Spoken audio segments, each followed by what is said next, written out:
আমরা এককভাবে নির্বাচনের প্রস্তুতি নিচ্ছি এবং সেক্ষেত্রে আমরা ৩০০ আসনই আমাদের লক্ষ্য। তবে যারা ফ্যাসিবাদ বিরোধী এবং গণতন্ত্র প্রতিষ্ঠার লড়াইয়ে অগ্রণী ভূমিকা পালন করেছেন, সেটা খালেদা জিয়ার কথা আমাদের নাসিরউদ্দিন পাটোয়ারি বলেছেন।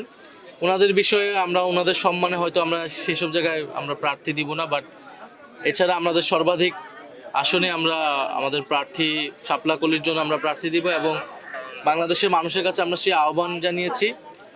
এবার বাংলাদেশের ইতিহাসে নির্বাচনী যে সংস্কৃতি, যে আমরা দেখি যাদের টাকা আছে, যারা এলাকায় গডফাদারগিরি করে, তারাই নির্বাচনে দাঁড়ায়, আমরা সেই সংস্কৃতিকে এবার চ্যালেঞ্জ করতে চাই।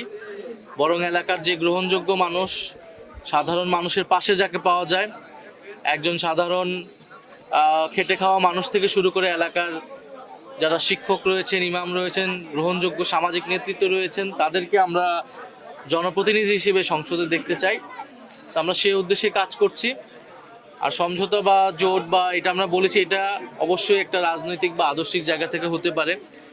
যদি সেরকম কোনো সম্ভাবনা তৈরি হয়, যেমন জুলাই সনদের বিষয়টা আছে, জুলাই সনদে